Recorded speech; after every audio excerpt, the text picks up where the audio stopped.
임해고등학교 1학년 학생 여러분 안녕하세요. 자, 8단원 세계화의 평화 중에서 첫 번째 세계화의 양상과 문제 해결에 대해서 공부하도록 하겠습니다.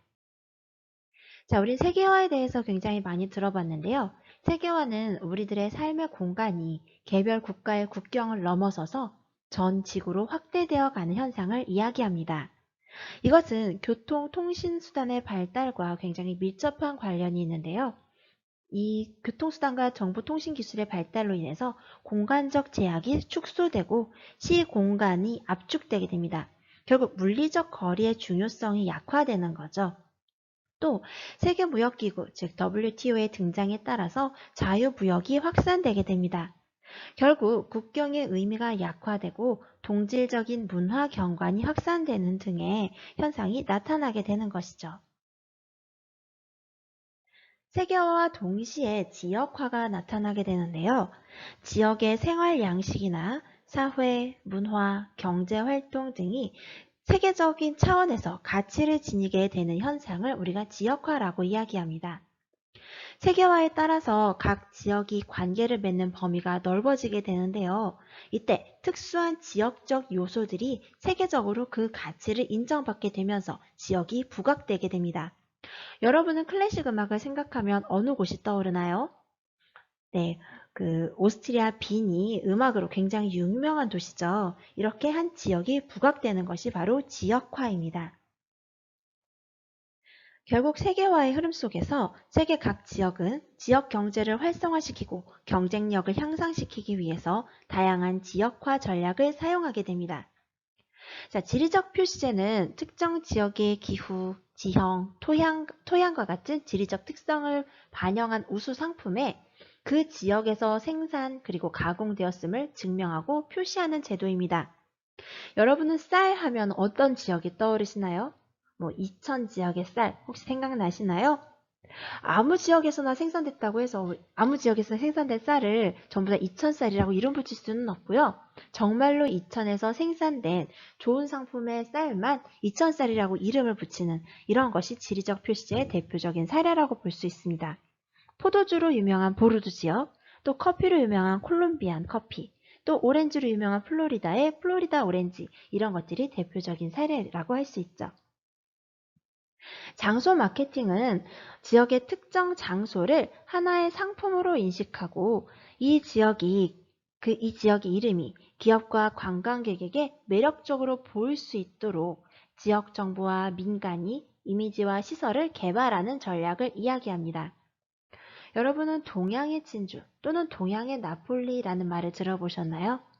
이렇게 장소에 어떤 이미지를 부여해서 그 지역을 마케팅에 활용하게 됩니다. 여기에서 더 발전시켜서 지역을 브랜드화하는 전략을 사용하기도 합니다. I love 뉴욕 표시 혹시 여러분 많이 보셨나요? 이것은 뉴욕의 지역 브랜드라고 볼 수 있는데요. 이 지역 이미지를 높이고 지역의 경제를 활성화하기 위해서 만드는 브랜드라고 할 수가 있겠습니다. 네, 우리 교과서 233쪽에 나와 있는 보령 머드 축제 사진입니다.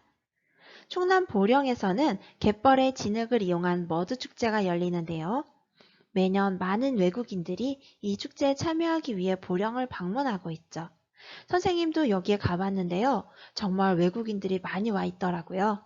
이런 것들도 지역화 전략이라고 볼 수가 있겠죠. 우리 교과서 233쪽 아래에 나와 있는 알아볼까요 자료입니다. 자, 이탈리아의 베네치아는 과거 지중해 해상무역의 중심지로서 그 경제적인 부와 번영을 누렸던 곳이죠.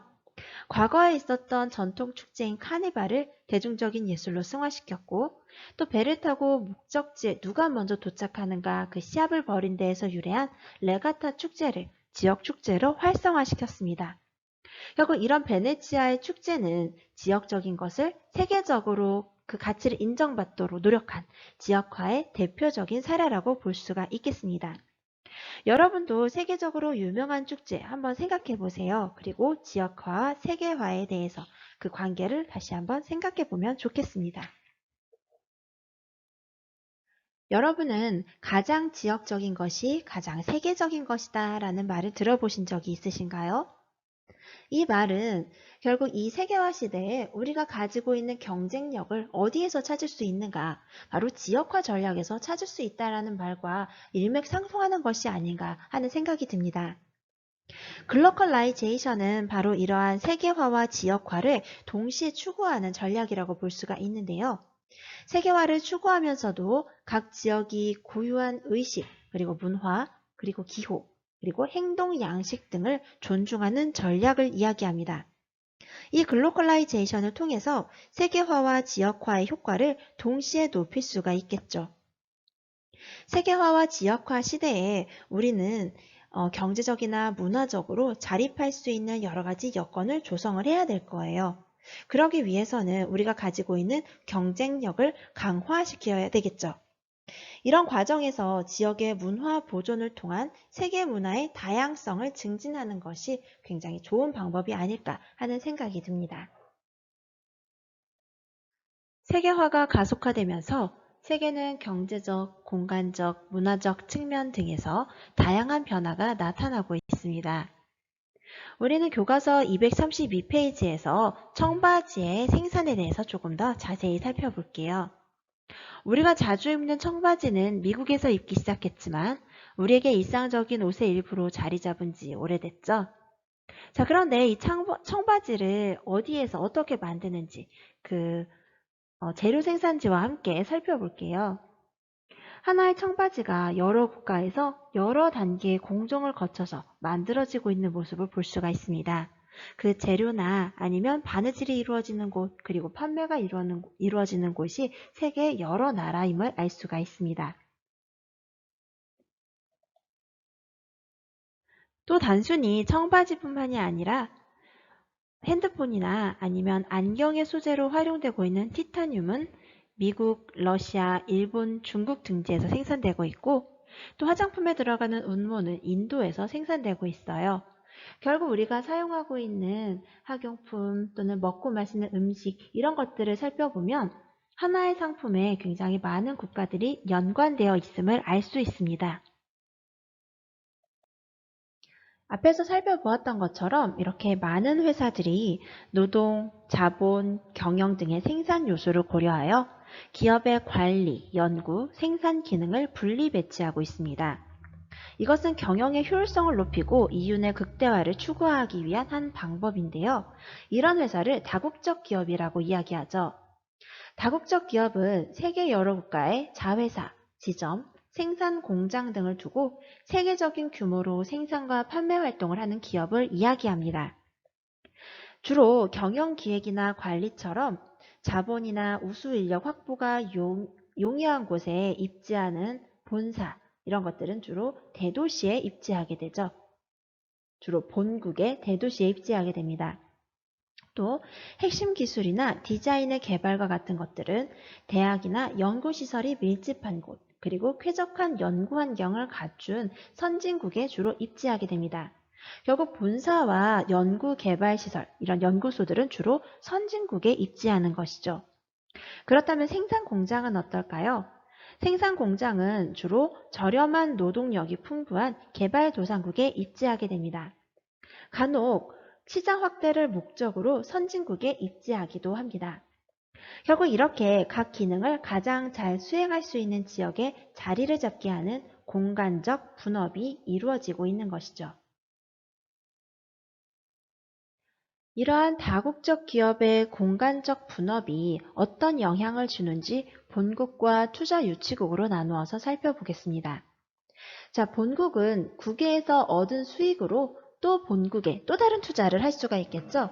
이를 통해서 추가적인 이익이 창출 가능합니다.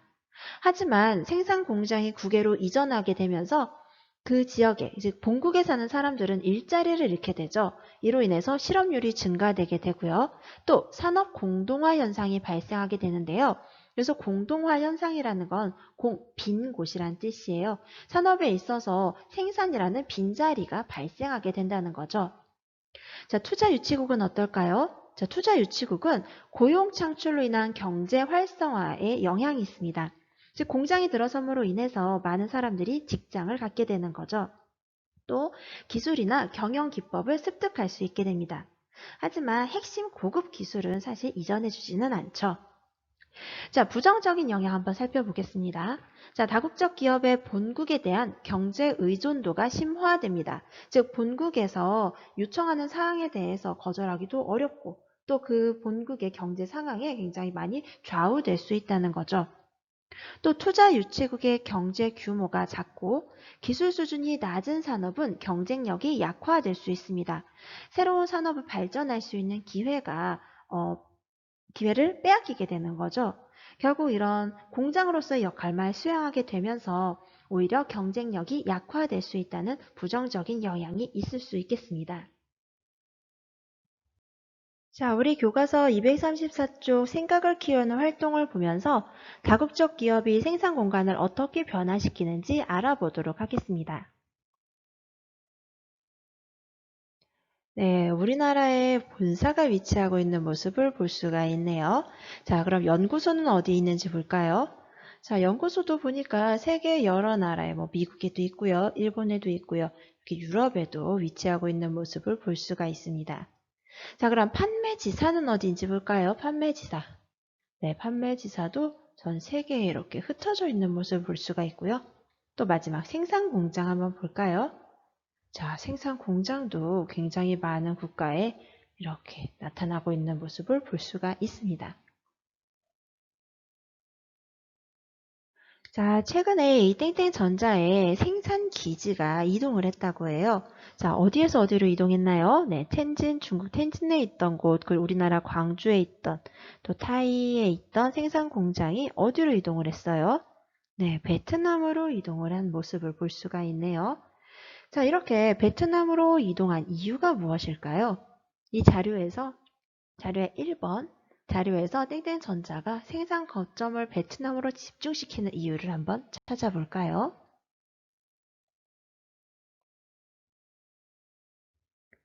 네, 베트남이 중국보다 인건비가 싸다라고 이 본문에 나와 있죠. 자, 낮은 인건비, 그리고 젊은 층 인구도 많고 문맹률도 낮아서 노동의 질도 우수하다고 합니다. 이 베트남은 주변에 있는 캄보디아나 라오스보다 인건비는 비싸지만 기반 시설을 갖추고 있기 때문에 이 지역으로 이렇게 생산 거점이 이동하고 있다고 이렇게 나와 있네요. 자, 위와 같은 현상이 중국과 베트남 경제에는 어떤 영향을 미치게 될까요? 중국에서 빠져나간 공장이 지금 베트남으로 이전을 하고 있었죠. 생산 기지가 이동하고 있었어요. 자, 그렇다면 중국에서는 국내 총생산과 취업률이 감소될 수 있을 겁니다.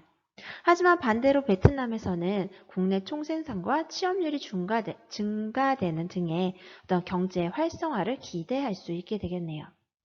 결국 이렇게 다국적 기업의 공간적 분업, 이 국제 분업은 세계 경제 각 국가에 여러 가지 영향을 미칠 수 있음을 우리가 알 수 있겠습니다.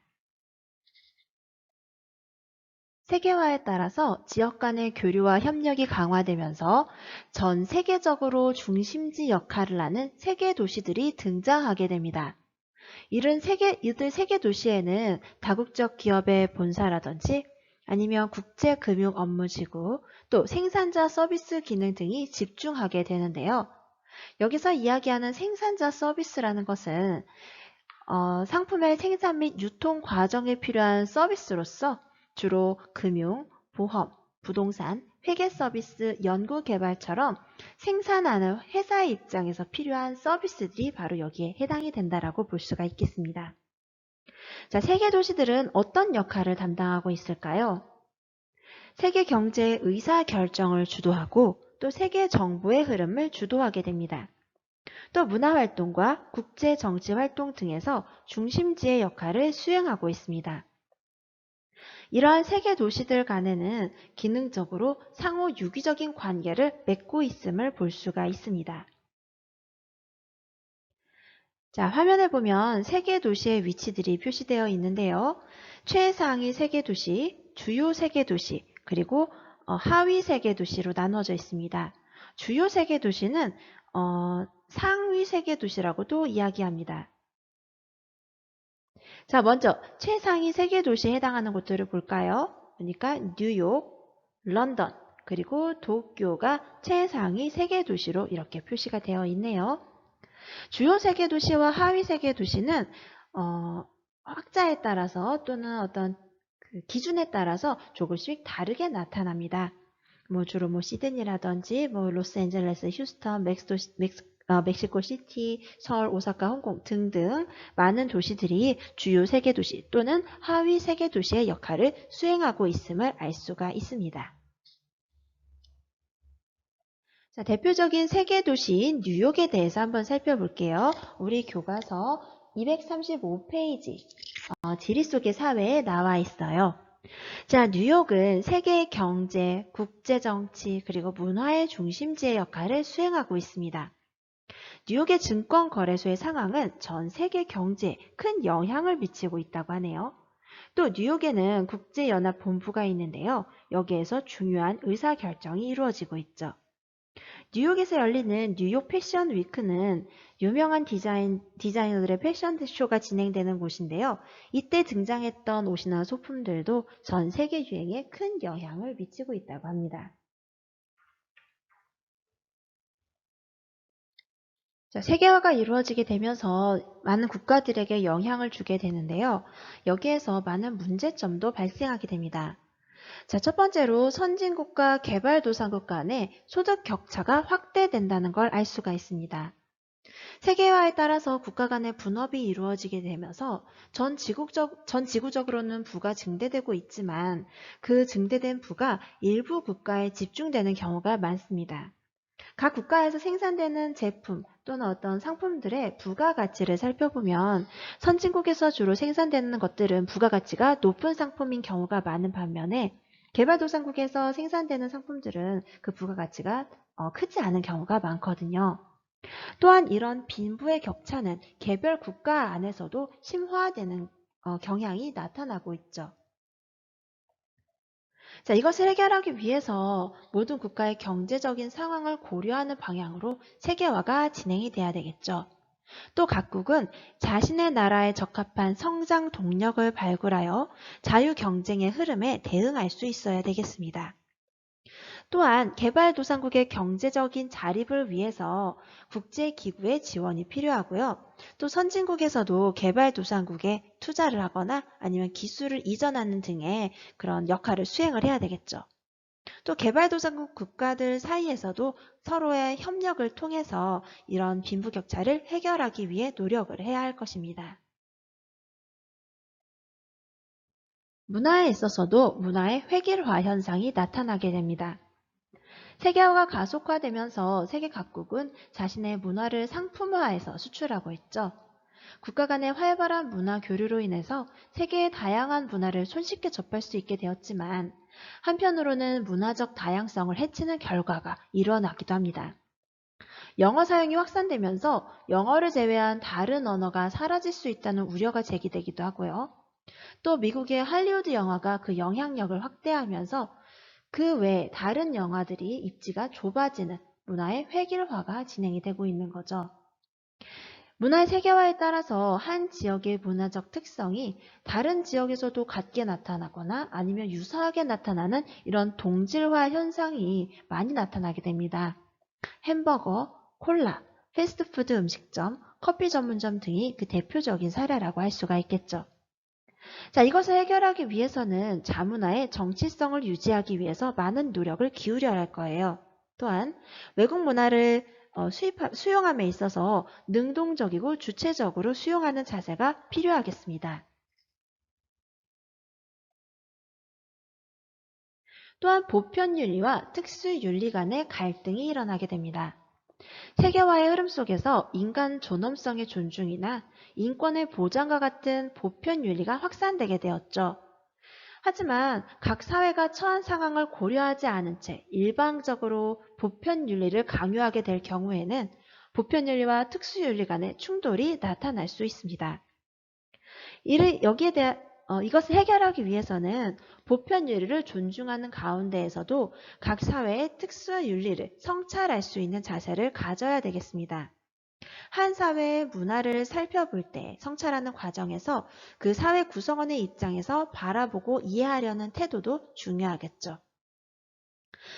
또한 특수윤리를 인정하는 것은 좋지만 보편적인 가치를 무시하는 행위까지도 특수윤리로 인정해서는 안 되겠죠. 네, 우리 교과서 237쪽 생각을 키우는 활동을 통해서 세계화를 둘러싼 쟁점에 대해 토론을 해보도록 하겠습니다. 자, 세계화에 대한 다양한 관점에 따라서 세계화가 미치는 영향을 서로 다르게 파악하고 있는 걸 알 수가 있어요. A에서 D 학생들이 어떤 입장을 취하고 있는지 한번 파악해 보도록 하겠습니다. 자, A 학생은 무엇이라고 얘기하고 있나요? 다국적 기업의 투자는 개발도상국의 경제 발전을 이끌고 있대요. 또 문화 교류를 확대하고 있고 세계인들은 이를 통해서 다양한 문화를 접할 기회를 얻고 있다라고 이야기를 하고 있습니다. 또 C 학생을 한번 볼까요? C 학생은 다국적 기업의 경영이 개발도상국의 경제에 부정적인 영향을 주고 있다라고 이야기하고 있어요. 또 문화의 획일화가 가속되는 문제점이 나타난다라고 이야기하고 있어요. 결국 A와 C 학생은 다국적 기업의 활동이 개발도상국에 미치는 영향과 문화 교류가 문화 변동에 미치는 영향에 대해서 서로 견해를 달리하고 있네요. 또 B와 D 학생을 한번 보겠습니다. B 학생은 세계화에 따라서 보편윤리가 강조되면서 보편윤리를 준수하려는 움직임이 나타나고 있대요. D는 보편윤리만을 강조해서는 안 되고 특수윤리 또한 존중되어야 한다라는 의견을 말하면서 B와 D 학생은 이 보편윤리의 존중과 특수윤리의 존중에 있어서 입장을 달리하고 있음을 알 수 있습니다. 네, 선생님이 방금 말씀드린 것을 이렇게 예시 답안으로 정리해 보았습니다. 네, 학생들의 대화를 통해서 이 그림의 선생님의 말 중에 빈칸인 기억에 어떤 내용이 들어갈 수 있을지 그 쟁점을 한번 말해 볼 수 있을까요?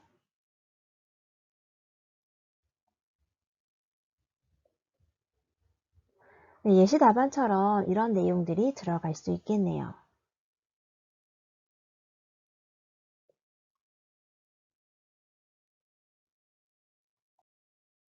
자, 모든 별로 이 쟁점 중에 하나를 선정해서 토론을 해보면 좋겠지만 우리 각자 한번 정리를 해보는 걸로 여기는 마무리하도록 하겠습니다. 세계화에 따른 많은 문제들을 해결하기 위해서 우리는 어떤 자세를 지녀야 할까요? 다른 국가의 입장을 존중하고 더불어 살아가는 지구 공동체를 만들기 위해 노력하는 자세가 필요할 거예요. 그러기 위해서 가장 중요한 게 세계 시민 의식을 함양하는 것이 아닌가 합니다. 세계 시민 의식이란 세계 공동체의 구성원으로서 책임 의식을 갖고 지구촌의 문제를 해결하기 위해 적극적으로 행동하는 사람들에게 요구되는 마음가짐을 이야기합니다.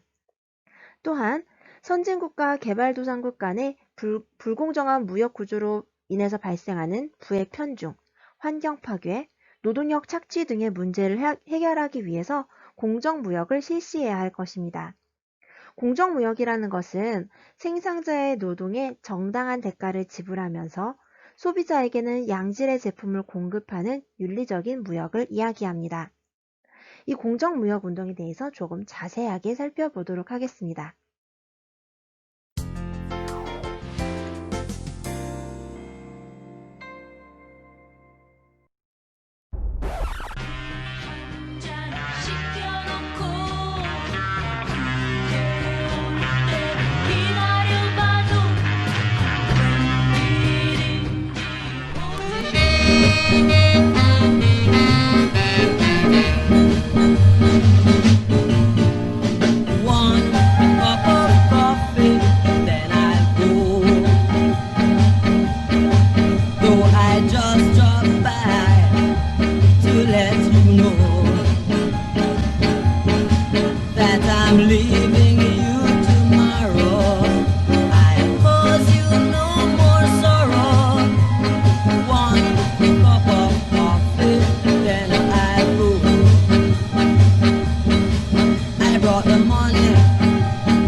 It won't replace the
네, 앞에 영상 잘 살펴보셨나요?